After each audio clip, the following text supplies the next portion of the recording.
रहीम finally हम site पे पहुंच चुके हैं जहां पे हमारा आरओ प्लांट लगा हुआ है। तो आरओ प्लांट जो है उसका मैं आपको रिव्यू भी दे रहा हूं और फिलिंग वगैरह बोतलें वगैरह जो हैं वो आपको वो एरिया भी दिखा दूंगा। तो चलते हैं अपने आरओ प्लांट की तरफ।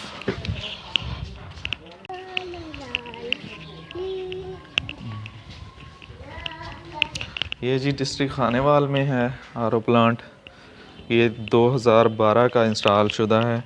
ये रॉ वाटर पंप है जो ज़मीन से पानी निकाल के इस टैंक में सेंड कर रहा है। इस टैंक से जो है ये 1 हार्स पावर का पंप है। ये सेंड कर रहा है हमारे सैंड फ़िल्टर को। सैंड फ़िल्टर के बाद ये ब्लू कलर में जंबो फ़िल्टर 10 माइक्रोन, और उसके बाद ये कार्बन फ़िल्टर का काम इसमें से स्मेल वगैरह और क्लोरीनेशन वगैरह जो क्लोरीन वगैरह उसको ख़त्म करना। उसके बाद फिर ये 5 माइक्रोन फ़िल्टर ये ब्लू कलर का। उसके बाद यूएफ हॉलो फाइबर मेम्ब्रेन, इसका भी मैं आपको बाद में रिव्यू दे दूंगा। बेसिकली ये साइकिल इस 5 माइक्रोन फ़िल्टर के बाद ये हाई प्रेशर पंप के बाद ये 840 की मेम्ब्रेन जिसकी कैपेसिटी 1000 लीटर पर आवर है प्रोडक्ट वाटर देने की। तो ये साइड से इन हुआ जो हाई टीडीएस वाला नमकियात वाला पानी था, और ये आउट हुआ।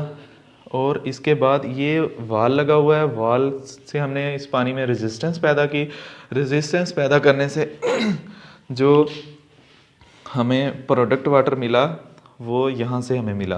प्रोडक्ट वाटर यहाँ से मिलने के बाद सीधा जाएगा ये मेजर करने के लिए कि कितना लीटर पानी पर मिनट या लीटर पर गैलन मिल रहा है। और उसके बाद ये आ गया इस पाइप के थ्रू। ये हमारा यूवी लैंप है। यूवी लैंप का काम है कि अगर हमारे प्रोडक्ट वाटर में कोई बैक्टीरिया या कोई किसी किस्म का वायरस रह चुका है तो उसको ये किल कर देता है या उनकी रिप्रोडक्शन जो है उसको डिसेबल कर देता है। उसके बाद ये इसके अंदर कैल्शियम मैग्नीशियम डोज करने के लिए डोजिंग पंप है ये, और ये इसका टैंक है। और इसके थ्रू ये प्रोडक्ट वाटर चला गया प्रोडक्ट वाटर टैंक्स में। ये 2 प्रोडक्ट वाटर टैंक हैं, और ये प्रोडक्ट वाटर टैंक के बाद बोतलिंग के फिलिंग को सेंड कर रहा है, ठीक है। और ये पंप के बाद भी एक फ़िल्टर लगाया गया है ताकि इन टैंक्स में पैदा होने वाली कोई फंगस वगैरह या कोई मटेरियल जो है या इस पंप के अपने मटेरियल फाइनल बोतलों के अंदर ना जाएं। ये भी तकरीबन ये 5 माइक्रोन का फ़िल्टर है। Thank you so much.